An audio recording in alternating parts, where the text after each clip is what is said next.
Your bank account is not just where your money lives. It is where your rent comes from, your groceries, your emergency fund, everything you have worked for, and everything you depend on right now. Bank scammers know that. They are not guessing randomly.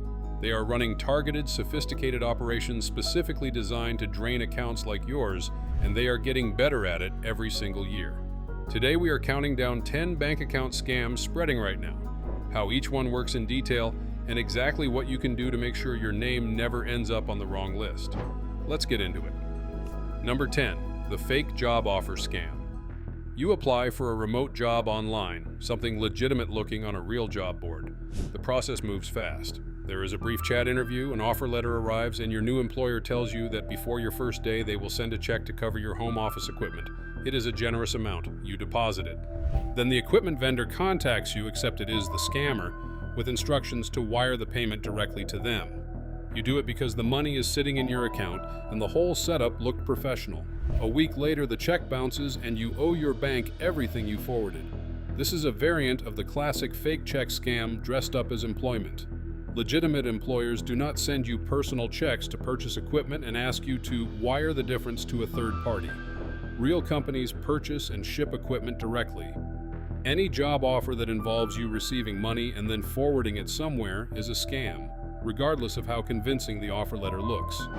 If a job offer arrives faster than expected, and the first task involves handling money, slow down and verify the company independently through official channels before you deposit anything. The giveaway is always the money flow. In a real job, money moves from the employer to you, salary, reimbursements, benefits. In this scam, money moves from the employer to you and then immediately back out to somewhere else. That direction reversal is the tell. No legitimate onboarding process requires a new employee to personally handle funds, make wire transfers, or act as a payment intermediary. If the job description involves receiving and forwarding money in any form, the job does not exist. The fake job scam catches you when you are hopeful. Scam number 9 catches you when you are just trying to be helpful, and it specifically targets people who keep their account information slightly too visible. Number 9. The account verification phishing scam. An email arrives from what appears to be your bank. The logo is right, the formatting is clean, and the message is urgent. Your account needs to be verified or it will be suspended within 48 hours. There is a button.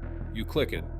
The page that loads looks exactly like your bank's website. You enter your username, password, and sometimes your account number or social security number to complete verification. The page confirms the process is complete. Then nothing happens because the page was fake and everything you just typed went directly to a scammer. Phishing emails targeting bank customers are among the most polished fraudulent communications in circulation right now. Modern versions include your real name, the last 4 digits of your account, and sometimes a reference to a recent transaction. They know these details because your email address appeared in a data breach that included partial account information. The defense is one habit. Never click a link in an email to access your bank account. Open a fresh browser tab, type your bank's address yourself, and log in from there. If there is a real problem, it will be visible when you arrive. Your bank's message center stores every legitimate communication they have ever sent. If an email is not reflected there, your bank did not send it. Also, look at the actual sender email address before doing anything else, not the display name that can say whatever the scammer wants, the real address. A legitimate bank email comes from a domain ending in the bank's actual website address. Anything else, extra words, hyphens, a different extension, is a fake. Checking that takes 5 seconds and catches the scam before a single click. The phishing scam takes your credentials silently. Scam number 8 takes your money loudly, while you are standing at your own ATM, fully convinced you are in control of the situation. Number 8. The ATM cash-out scam. You receive a call from someone claiming to be a fraud investigator at your bank. They tell you that a large unauthorized transaction is processing right now, and the only way to stop it is for you to go to an ATM, withdraw your balance, and hold the cash until they can transfer it to a secure account for you. This sounds absurd when described plainly, but the call is designed to prevent plain thinking. The caller is calm, authoritative, and creates enough urgency that rational analysis shuts down. Some victims describe arriving at the ATM while still on the phone with the caller, who talks them through each withdrawal step by step. No bank will ever instruct you to withdraw your own cash to protect it. Banks protect funds by freezing accounts and investigating internally. Cash withdrawn at an ATM is gone the moment it leaves your hands, and no bank employee, fraud investigator, or law enforcement officer has any mechanism to receive it securely through you. If anyone on a phone call tells you to go to an ATM, that call is a scam. Some versions of this scam involve a courier who shows up at your home to collect the withdrawn cash in person, presenting official-looking credentials and a badge. Real law enforcement does not collect cash at your front door as part of a bank fraud investigation. Real bank investigators do not send couriers. The more official and organized the collection process looks, the more effort the scammers have put into the deception, and the more certain you should be that something is wrong. That scam puts you at an ATM on command. Scam number 7 puts you at a Bitcoin ATM instead, and the amounts involved are often far larger. Number 7, the government impersonation and Bitcoin ATM scam. The caller says they are from the Social Security Administration, the IRS, or a federal law enforcement agency. Your account has been linked to criminal activity. Your funds are at risk of seizure. To protect yourself and prove your cooperation, you need to withdraw your money and deposit it into a Bitcoin ATM, which will hold it in a secure government wallet while the matter is resolved. Bitcoin ATMs are the scammer's preferred tool for this variation because transactions are irreversible, there is no dispute process, and the funds move internationally in seconds. Once the money goes into a Bitcoin ATM under their wallet address, it is gone permanently. No government agency in the United States communicates via unsolicited phone calls demanding immediate financial action. The Social Security Administration does not suspend accounts over the phone. The IRS does not call threatening arrest. No legitimate authority will ever ask you to deposit money into a cryptocurrency machine to resolve a legal issue. Hang up and call the agency directly using a number you find independently. Bitcoin ATMs are placed in pharmacies, convenience stores, and grocery stores specifically because they are accessible to people who might not otherwise know how to handle cryptocurrency. Scammers direct victims to these machines because the transaction is completed in person, in cash, and is essentially untraceable and unrecoverable once confirmed. The machine asks you to scan a QR code provided by the scammer. That code is the destination wallet address. Once you confirm, the money is gone. No government agency, no helpline, no bank can reverse a confirmed cryptocurrency transaction. If this list is already making you nervous about your own accounts, hit subscribe before you keep reading. We cover scams like these every week, and the next one could be the one that matters most to someone you know.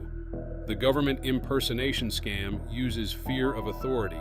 Scam number 6 uses something even harder to resist, the voice of someone you love. Number 6. The grandchild emergency scam. Your phone rings and the voice on the other end sounds like your grandchild. They are in serious trouble, an accident, an arrest, a medical emergency. They are frightened and they do not want their parents to know. A second person gets on the line, a lawyer, a bail bondsman, an officer. To resolve the situation today, money needs to move immediately. Some versions of this scam now use artificial intelligence to clone the actual voice of your grandchild from a few seconds of audio pulled from a social media video. It genuinely sounds like them because technically it is. The emotional override this produces is immediate and powerful. Before you do anything, hang up and call your grandchild directly on their actual number, not a number provided by the caller, their real number.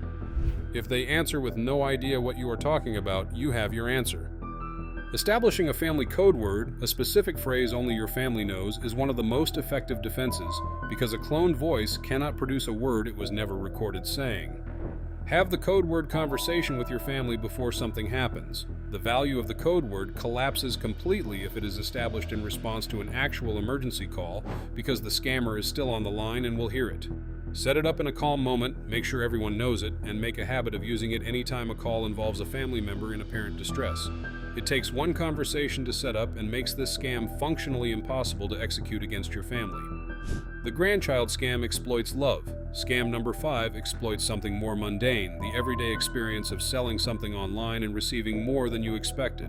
Number 5, the overpayment and wireback scam.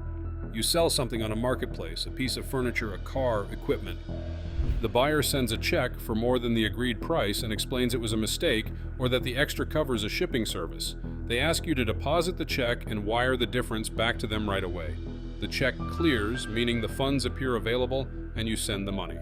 Then the check bounces a week later. The funds are reversed. The money you wired is gone. You now owe your bank the full amount you withdrew because available and cleared are not the same thing. Banks make deposited funds accessible before a check is fully verified, and fraudulent checks can take 7 to 10 business days to bounce. The rule is simple. Never send money to someone based on a check they sent you until the full clearing period is passed. Any buyer who overpays and applies time pressure on the return is running this scam. Legitimate buyers do not make payment errors that require you to wire money back urgently. This scam has also expanded into rental situations.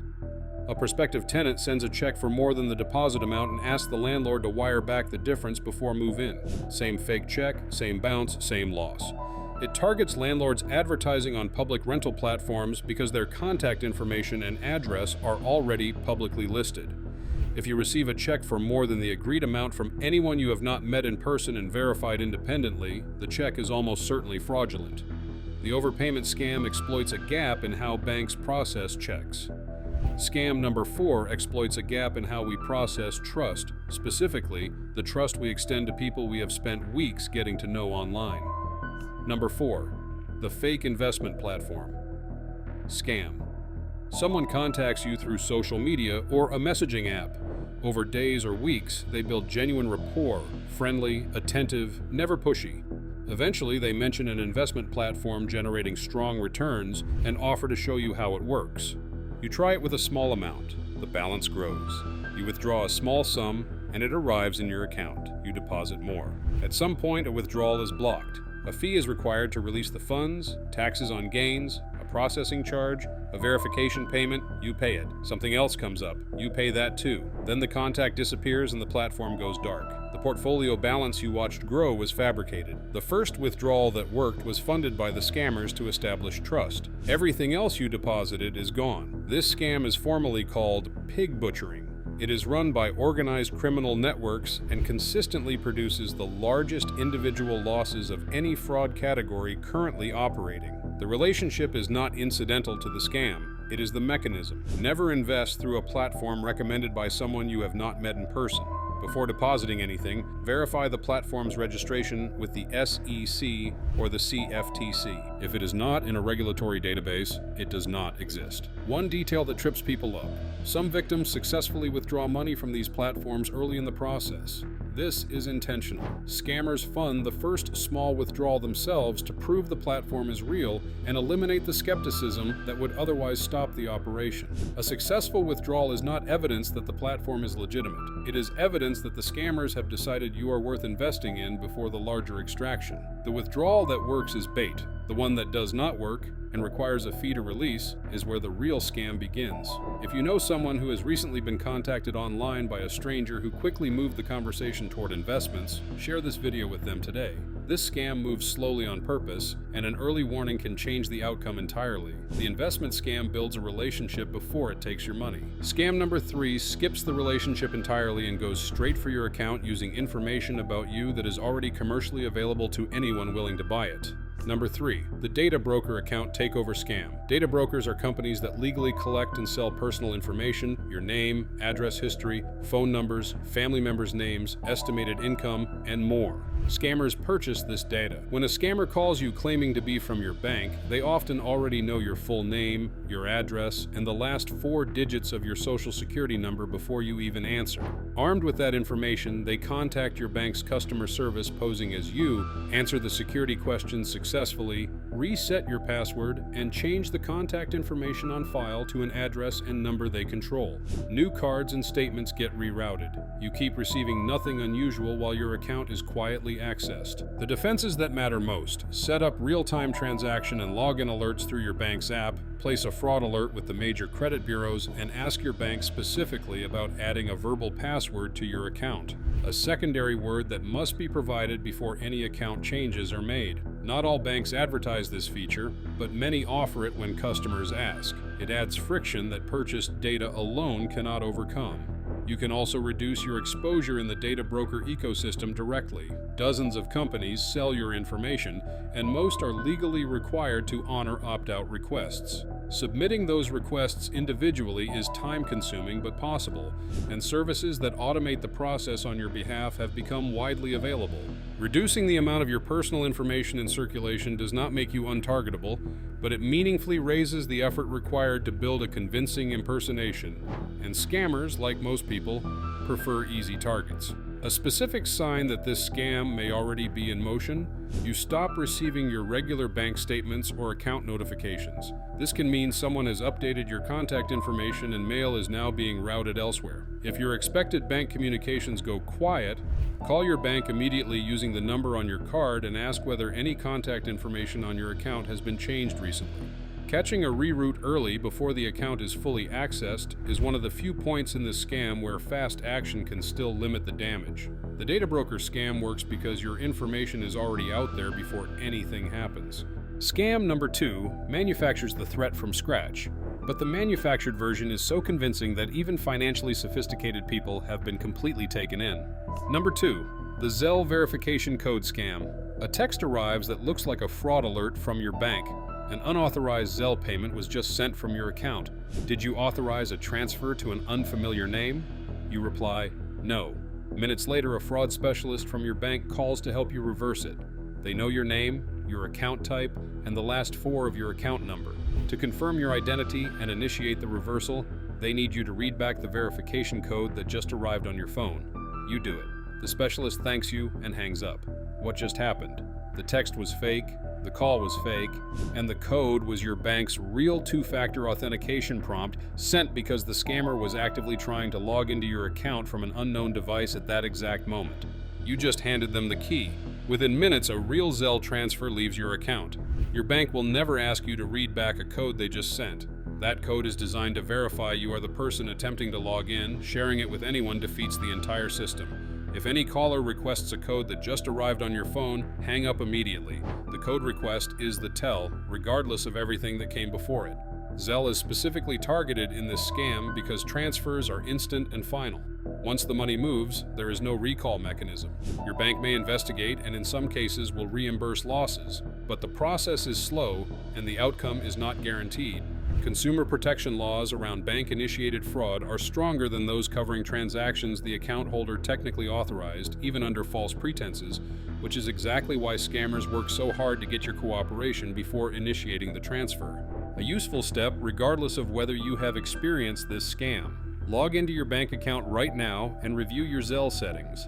Check whether any contacts are listed that you do not recognize, and set your Zelle transaction limit as low as your bank allows. Many banks let you restrict or disable Zelle entirely through your account settings.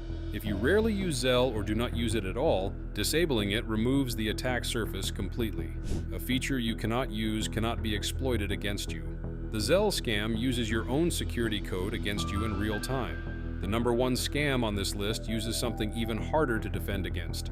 A complete, authoritative story that makes moving your money feel like the only responsible option available to you. Number 1. The fake bank fraud investigator scam. You receive a call from a fraud investigator at your bank's security department. Your account has been flagged as part of an internal fraud investigation, possibly involving a corrupt employee at your local branch. Your funds are at risk. For your protection, they need you to move your money to a new secure account while the investigation takes place. They give you a case number, a badge number, and a callback line. They tell you not to mention this to anyone at your branch because branch staff are part of the investigation. A second caller may join, someone identifying themselves as law enforcement, a detective, or a federal agent, which makes the scenario feel even more official and harder to question.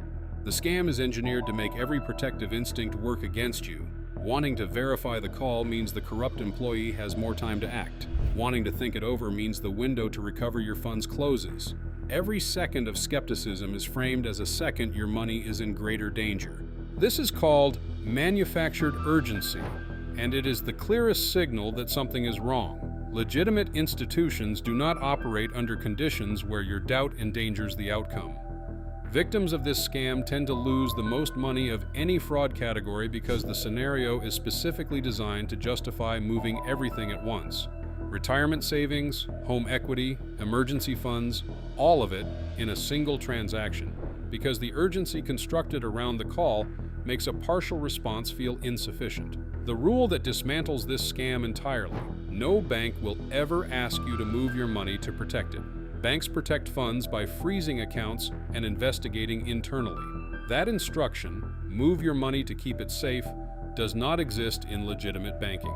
Any caller who gives it to you is not from your bank. If you receive this call, hang up and call your bank using the number printed on the back of your debit card or on a physical statement. Not a number the caller gave you, not a number from a search result, the number you already have in writing. Ask specifically whether any fraud investigation is open on your account. If the bank has no record of one, you have your answer. It is also worth contacting your bank proactively and asking them to flag your account with an additional verification requirement for any large outgoing transfers, a callback to your known phone number, an in-person branch visit, or a verbal confirmation password. This adds friction to the process deliberately. Scammers running this scenario need urgency to work. Friction kills urgency. A bank that requires a callback before processing a large transfer gives you a natural pause point where you can stop and verify before anything moves. Report it to your bank immediately, then to the FTC, and to your local FBI field office if the loss is significant. Victims frequently delay reporting out of shame, which reduces the already narrow chances of recovery. The shame is understandable and completely misplaced. These operations are run by professional teams with scripts and psychological training. Reporting quickly is the single most useful action a victim can take, both for their own case and to help shut down the operation before it reaches the next person. One more thing worth understanding about why this scam produces such large losses: the scenario is built around a single continuous phone call that never gives you a natural stopping point. Victims describe being on the phone for hours while driving to the bank, waiting in line, completing the transfer, and walking out. The call is kept live deliberately because the scammer knows that silence, time to think, time to call a family member, time to search anything online, is the only thing that can derail the operation. If you are ever on a call that does not seem to have a natural end and involves any financial request, hang up. A real emergency can survive a pause. A scam cannot. 10 scams. A fake job that turns your first paycheck into a loss. A phishing email that clones your bank's login page. A phone call that walks you to the ATM. A Bitcoin machine that drains you for a government that was never involved. A voice that sounds exactly like your grandchild. A check that clears before it bounces. A fake investment built on weeks of real trust. A data broker who sold your identity to the wrong person. A verification code handed directly to the person trying to break in. And a fraud investigator who was the fraud. Your bank will never ask you to move your money to keep it safe. That one sentence stops most of what is on this list. Click the video on your left. It covers more financial scams spreading right now that you need to know about before they find you. I'll see you there.